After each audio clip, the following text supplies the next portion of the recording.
ini kita mengadakan pembahasan masalah tentang kurikulum mendalam. Berdoa mulai.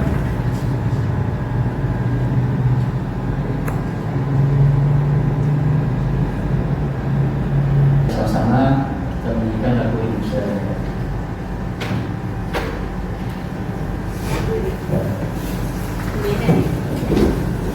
Indonesia tanah airku, tanah tumpah darahku.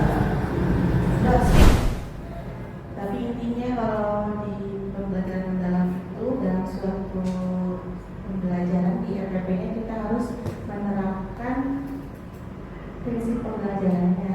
Jadi itu yang pertama harus berkesadaran. Jadi siswa itu harus merasa sadar diri dulu kalau mereka tuh butuh pembelajaran seperti itu yang di RPP. Kemudian harus bermakna, bisa dikaitkan dengan kegiatan sehari-hari, dikaitkan dengan pembelajaran yang ada, kemudian pengerjaan. Jadi siswa itu harus bahagia, harus gembira pada saat kegiatan pembelajaran. Itu mungkin sedikit yang prinsip pembelajaran yang harus diterapkan di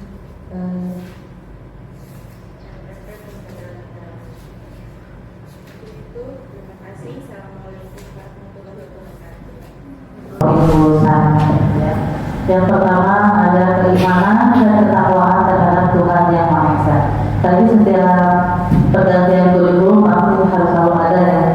Karena tujuan utamanya kita belajar itu kan untuk lebih mendekatkan diri kepada Tuhan Yang Maha Esa. Jadi setiap pembelajaran jangan lupa berdoa dan lain-lain ya. Dan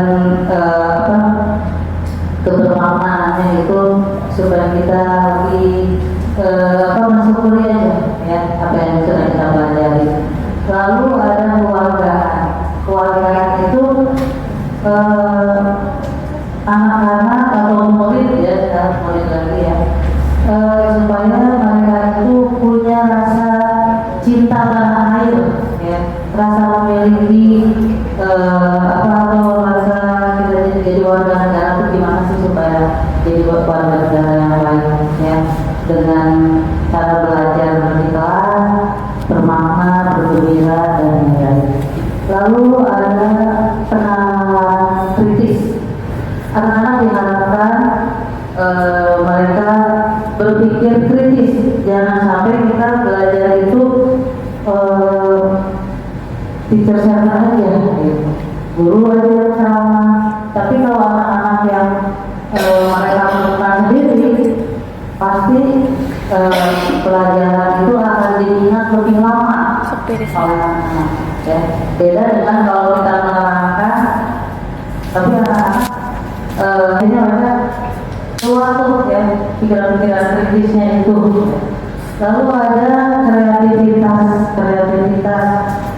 Bagaimana caranya menggali atau mengeksplor kreativitas anak dalam memecahkan sebuah masalah. Misalkan ada studi kasus atau apa ya, anak itu dilatih bagaimana sih menangani masalah suatu saat mereka akan hidup di masyarakat. Lalu kolaborasi juga kita sering melakukan. Ibu mohon maaf ya, sama seperti tadi berdiri di depan bukan berarti mampu, tapi kita sharing aja ya. Saat ini kita akan bicara tentang prinsip asesmen penilaian ya.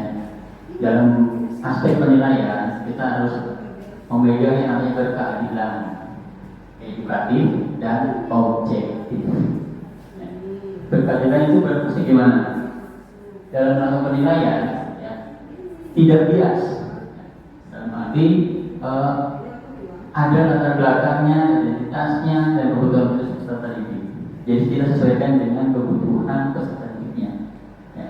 Kemampuan anak seperti kemampuannya sebatas X, kita nggak bisa melebihi dari itu.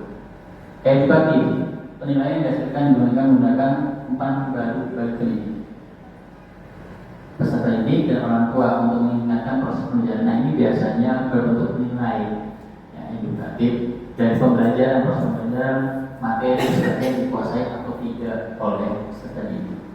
Kemudian objektif, penilaian berdasarkan pada informasi faktual, pencapaian perkembangan atau hasil belajar peserta didik. Ya. Prinsipnya dalam penilaian harus objektif, apapun hasil oleh sistem peserta didik itulah hasil akhirnya. Namun ada beberapa aspek yang harus kita perhatikan selain nilai dari objektif, kemudian edukatif sebagainya. Ada prinsip penilaian lainnya, prinsip penilaian. Oke, jadi itu beberapa prinsip dalam penilaian asesmen. Asesmen itu kan ada yang di awal dan di akhir atau dalam proses pembelajaran. Ya. Nah ini asesmen di awal pembelajaran.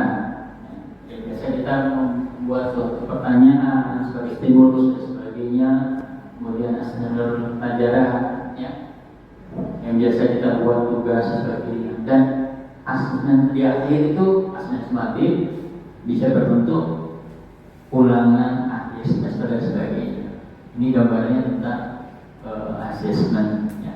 Nanti kita buat bareng-bareng bagaimana bentuk asesmennya secara kelompok dan sebagainya. Oke, terima kasih.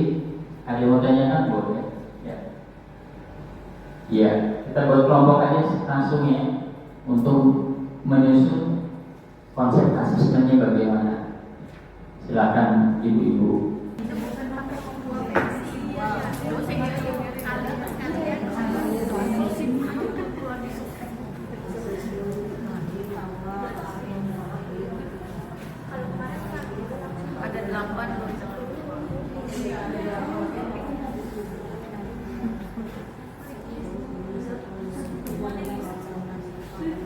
Mencoba berlatih membuat RPP dengan pembelajaran mendalam.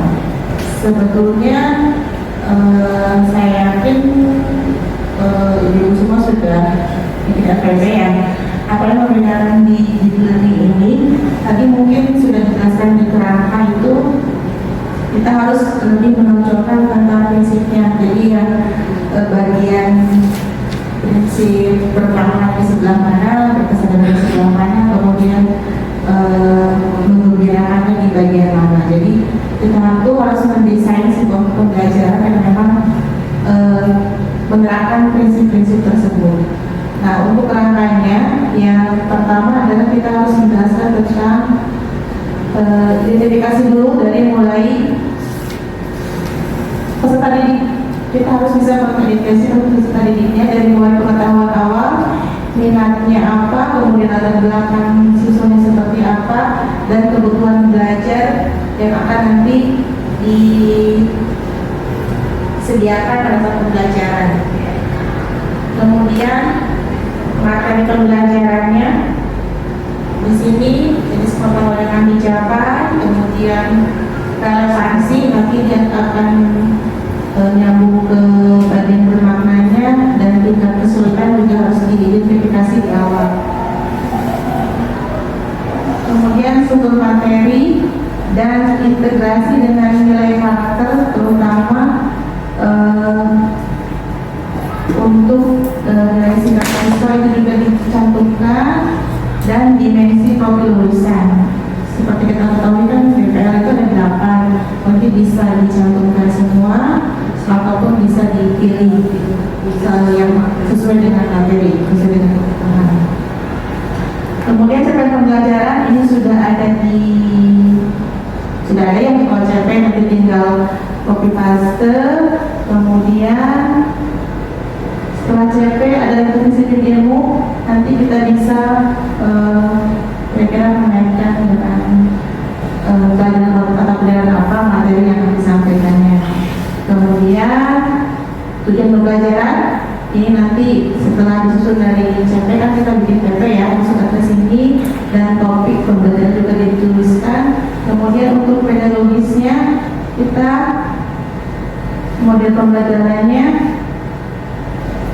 ditentukan mau seperti apa, kemudian pendekatannya kita menggunakan deep learning. Jadi yang prinsip yang mindful diterapkan, ya. Jadi di sebelah mana, bagian mana bisa main dulunya, kemudian bermaknanya, dan yang mengembirakannya. Untuk mengembirakannya ini bisa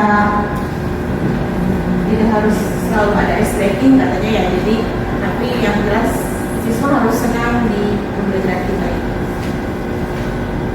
Terima kasih Ibu semuanya. Hari ini kita mendapatkan pengalaman belajar untuk bagaimana menjadi seorang guru yang dari proses pembelajaran yang kita pelajari. Kami di sini bukan berarti lebih ya daripada ibu. Kami hanya sebatas sharing dan sebagainya dan pengetahuan ibu yang kami peroleh selama pelatihan.